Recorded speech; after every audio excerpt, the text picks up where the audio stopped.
வாணி, இந்த பால்ல சூப்பரா 4 காஃபி அப்படியே ஸ்பெஷலா டிஃபனும் பண்ணிடு, சரியா? யாருக்கு காஃபி டிஃபன்லாம் செய்ய சொல்ற? என் தங்கச்சியை பார்த்தேன்னு சொன்னேன்ல, இன்னைக்கு ஆனந்தி நம்மள பார்க்க வரா. இன்னும் கொஞ்ச நேரத்துல இங்க வந்துருவா. அவ கூட ஃப்ரெண்ட் ஒருத்தர் வராரு, சீக்கிரம் ரெடி பண்ணிடு, சரியா? கூட நான் பெருக்கிறேன். ஏய், என்னடி? யார கேட்டு உன் தங்கச்சி வீட்டுக்கு வர சொன்ன? அடுத்த வேளை சாப்பாட்டுக்கே நமக்கு ஒண்ணும் இல்ல, இதுல தங்கச்சி வேற, கூட ஃப்ரெண்ட் வேற. ஏய், வர்றவங்களுக்கு ஒருவேளை சாப்பாடு போடுறதுக்கு கூட வழி இல்லாம நான் உனக்கு வச்சிட்டு இருக்கேன். 3 வேளை சாப்பாடு மட்டும் வாழ்க்கையில வேலு. என்ன பேச வைக்காத. அவங்களுக்கு கால் பண்ணி வர வேண்டாம்னு சொல்லு. இல்ல தெருமுனையில ஏதாவது டீ கடையில நிக்க வச்சு டீயோ காஃபியோ வாங்கி கொடுத்து அனுப்பிவிடு. ஏய், வர்றது என் கூட பிறந்த தங்கச்சிடி. அவளை போய் தெருமுனையில டீ கடையில நிக்க வச்சு அவளுக்கு டீ வாங்கி கொடுத்து அனுப்ப சொல்ற? என்ன பொல்லாத தங்கச்சி, புதுசா தேடி கண்டுபிடிச்சிட்ட? அவ எதுக்கு இங்க வரான்னு எனக்கு தெரியாதா? என்ன உன்கிட்ட இருந்து பிரிச்சு அவ கூட கூட்டிட்டு போறதுக்காக தான் உன் அப்பா அம்மா அவளை அனுப்பியிருக்காங்க. ஏய், நீ ஆனந்தியை தப்பா புரிஞ்சிட்டு இருக்க. அவ அப்படிப்பட்ட பொண்ணு இல்ல. அவ நம்மள அப்பா அம்மாவோட சேர்த்து வைக்கிறேன்னு சொல்லியிருக்கா. ரொம்ப நல்லவ வாணி, புரிஞ்சுக்கோ. அப்படி சொல்லிதான் வீட்டுக்குள்ள நுழைஞ்சு உன்கிட்ட பேசுற மாதிரி பேசி உன் மனச மாத்தி என்கிட்ட இருந்து பிரிச்சு கூட்டிட்டு போக போறாங்க. அப்படிப்பட்ட கல் நெஞ்சம் என் குடும்பத்துக்கே கிடையாது. வா வா ஆனந்தி, அன்பு வாங்க. அவளுக்கு உன்னை பத்தி தெரியாதுல்ல, அதான். மத்தபடி அவ ரொம்ப நல்ல பொண்ணுதான். நீங்க எதுவும் தப்பா எடுத்துக்காதீங்க. உள்ள வாங்க வாங்க. வா. பரவாயில்லண்ணே. அண்ணி யாரு? நம்ம குடும்பத்துல ஒருத்தவங்க தானே. அவங்க என்னைய பத்தி பேச எல்லா உரிமையும் இருக்குது. அண்ணி, என்னைக்கு அண்ணனை நம்பி உங்க வீட்டை விட்டு வந்தியலோ அப்பவே நீங்க எங்க குடும்பத்துல ஒரு ஆளாயிட்டிய. நீங்களும் என் அண்ணனும் நல்லா இருக்கணும்தே அந்த வெள்ளுகாப்புலி கருப்பங்கிட்ட நான் எப்பவுமே வேண்டிக்கிருப்பேன். உங்களை ஒரு நாளும் வேத்த ஆளா பிரிச்சு பார்த்ததே இல்ல.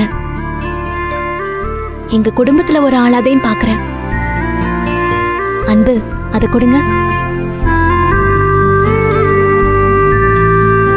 இந்தாங்க அண்ணி, இதுல கொஞ்சம் மளிகை சாமானும் காய்கறியும் இருக்குது, வாங்கிக்கோங்க. ஐயோ ஆனந்தி, என்னது?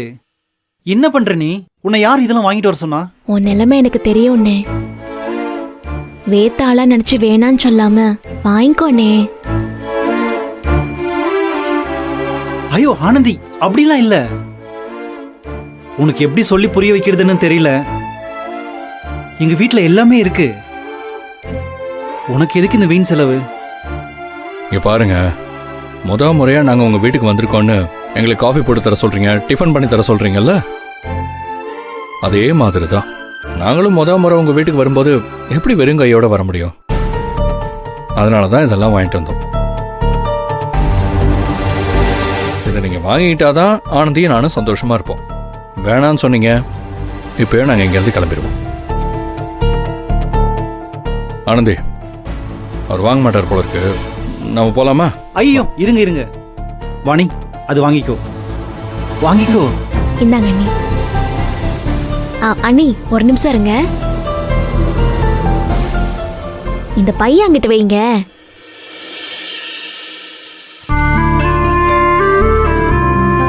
திரும்புங்க அண்ணி.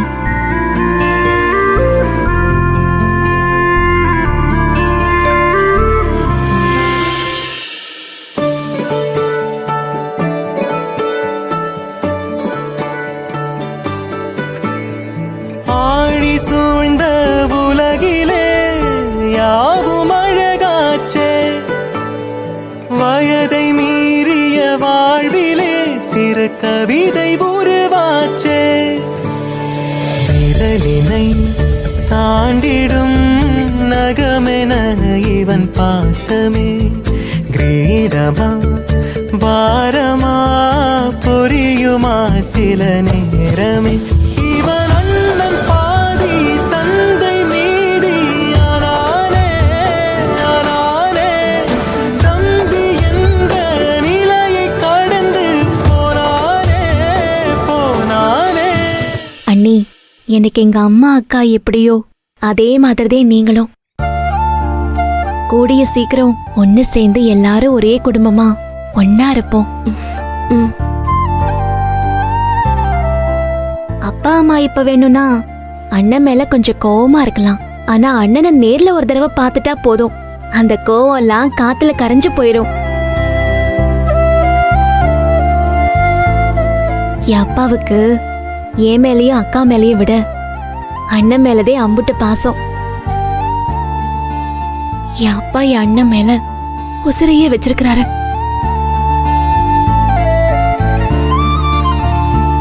ஒரு நாள் அப்பா அம்மாவே வந்து உங்க 2 பேரையும் பாக்குறாங்களா இல்லையான்னு பாருங்க. இது நடக்கதே போகுது.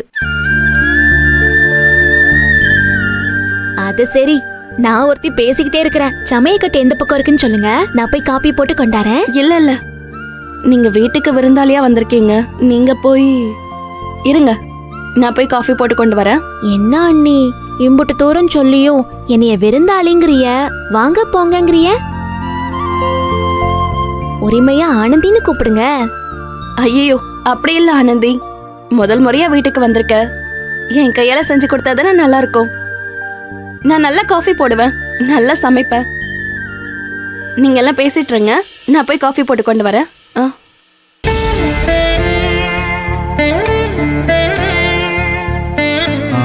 தப்பா எடுத்துக்காத ஆனந்தி, வசதியான வீட்டு பொண்ணு என் கூட இங்க வந்து தனியா ரொம்ப கஷ்டப்படுறா.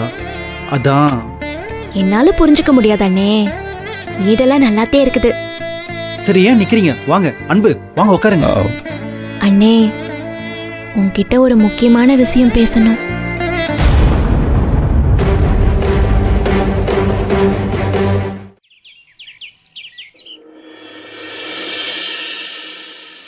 பார்வதி, பார்வதி,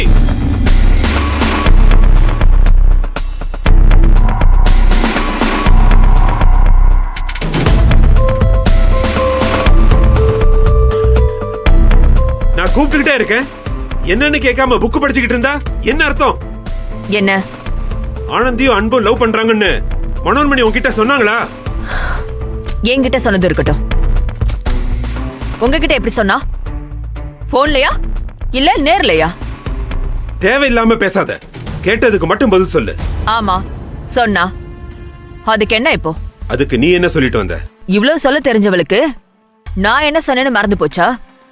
ஆனந்தி யார லவ் பண்ணாலும் பரவாயில்ல, ஆனா நான் மகேஷ்க்கு தான் கல்யாணம் பண்ணி வைப்பேன்னு சொல்லிட்டு வந்திருக்க.